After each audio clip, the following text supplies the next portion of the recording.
Tidak semua reksadana saham itu bagus. Kalau kamu salah pilih, niat hati mau cari untung, dapatnya malah buntung.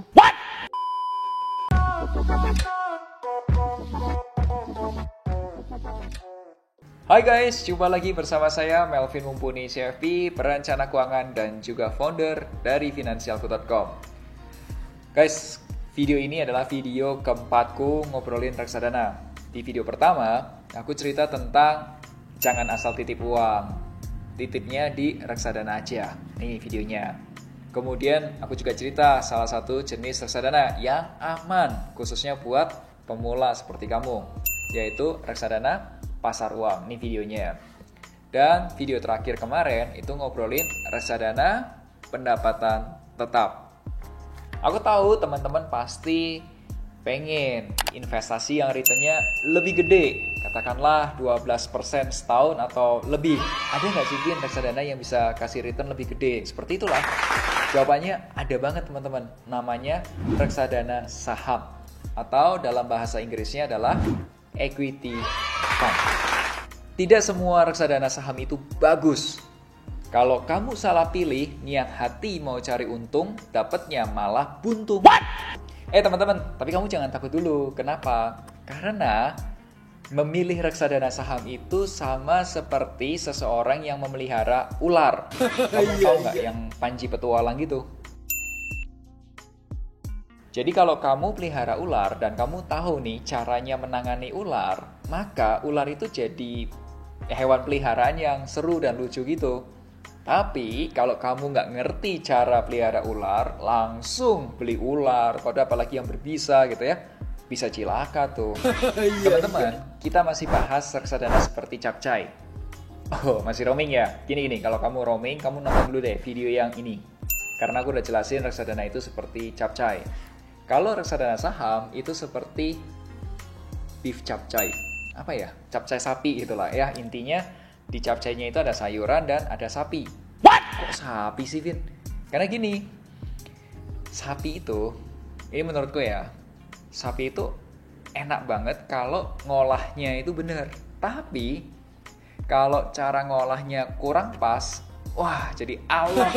Vin, apa itu saham? Saham itu adalah bukti kepemilikan perusahaan.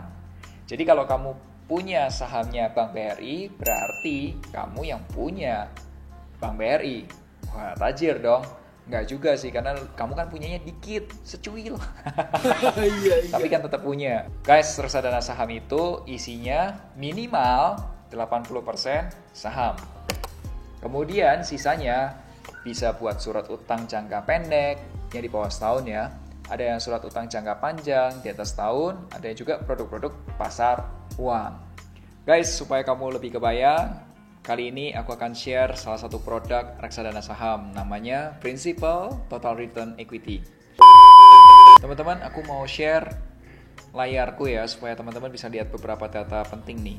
Teman-teman, ini aku pakai punyanya iPod Fund karena datanya lengkap. Di sini ada Principal Total Return Equity. Kalau teman-teman cek di sini, nah ini dia, kita download, kemudian Fund Fact Sheet, dan hasilnya adalah seperti ini. Jadi Principal Total Return Equity Fund itu adalah reksadana saham yang dikelola oleh PT Principal Asset Management. PT Principal Asset Management ini termasuk 20 besar manajer investasi di Indonesia. Dana kelolaannya dia itu sekitar 7,8 triliun loh. Gede loh, cukup gede untuk sebuah perusahaan aset manajemen ya. Dan bagaimana kinerja produk Principal Total Return Equity? Kalau teman-teman lihat, kita lihat ya satu-satu. Dari yang pertama, AUM. AUM-nya sendiri 135 miliar. Menurutku ini sweet spot. Karena apa?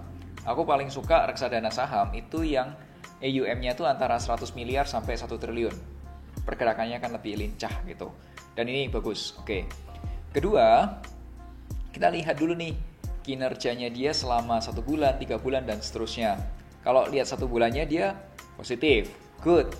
3 bulannya masih positif, 18% lagi. Jadi kalau kamu masuk 3 bulan lalu, kamu udah dapat return 18%, good. Kemudian juga kalau 6 bulan lalu, aduh sayang nih masih minus ya, minus 10% lagi, gede. Ya, kemudian kalau 9 bulan minusnya lebih gede lagi. Year to date-nya, year to date itu dari awal tahun 2020 sampai sekarang itu minusnya 16%. Ya, lumayan gede sih.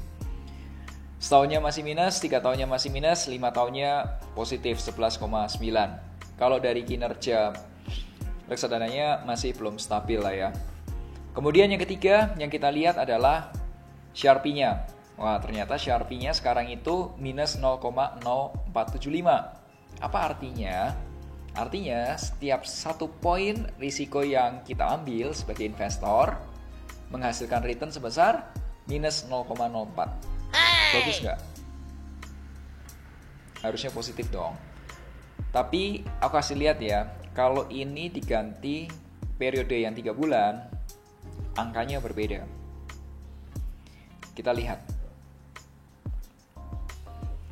Angkanya menjadi 0,2064. Setiap 1 poin risiko yang kita ambil sebagai investor menghasilkan return sebesar 0,2064 poin.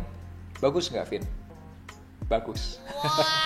Jadi dalam jangka pendek ini masih bagus, ya. Good. Poin terakhir yang aku mau bahas adalah drawdown. Drawdown itu apa sih? Drawdown itu tuh adalah nih penurunan dari titik tertinggi ke titik paling rendah. Jadi di sini yang paling tingginya itu sekitar 19 Agustus 2019 dan yang paling rendah di 24 Maret 2020. Kalau di bulan Maret 2020 ini reksadana saham turun, itu menurutku wajar karena semua perusahaan aset manajemen, perusahaan manajer investasi yang mengelola reksadana saham mengalami penurunan NAV. Menurutku wajar. IHSG-nya aja turun. Nah, penurunan paling dalam nih, lihat dari Maret turun terus. Ini adalah bulan pertama corona di Indonesia.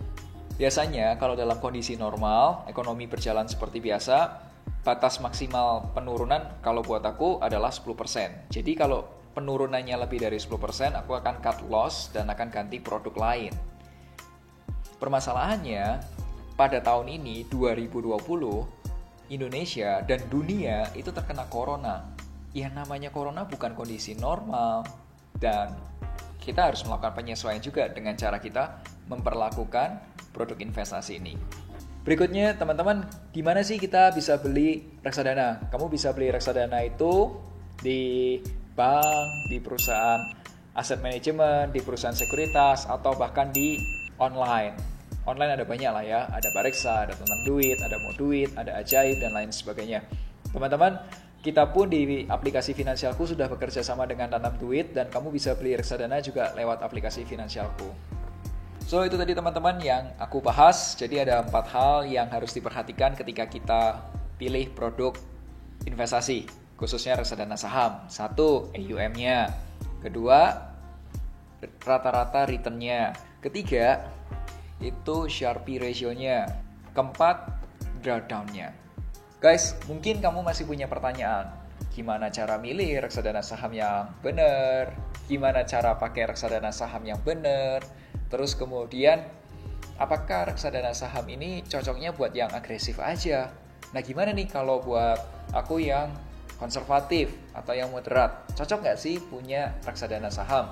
Teman-teman, di Finansialku kita punya yang namanya grup belajar reksadana Finansialku. Di grup belajar itu, setiap bulan kita ada live webinar. Dan kita akan ngobrolin tentang update-update reksadana dan cara pakai reksadana. Dan teman-teman, ini beberapa orang yang sudah bergabung di grup belajar reksadana Finansialku. Saya belajar banyak tentang reksadana. Saya mengenal banyak bagaimana cara memilih reksadana, apa itu reksadana, dan dibimbing secara ramah. Saya bisa memilih mana manajer investasi yang terbaik, mana produk reksadana yang baik dan kinerja perusahaan yang baik, karena memang reksadana ini adalah salah satu kendaraan saya dalam melakukan perencanaan keuangan, dan juga Finansialku itu udah saya anggap sebagai mentor untuk saya melakukan perencanaan keuangan. 20% teori, 80% aplikatif, menolong kita, serta supaya kita bisa lebih cepat untuk melakukan eksekusi. Teman-teman, semoga konten ini bisa bermanfaat buat kamu dan langsung aja subscribe YouTube channel Finansialku jika video ini bisa bermanfaat buat kamu. Dan kasih tahu juga nih di kolom komentar reksadana saham apa yang sudah kamu beli.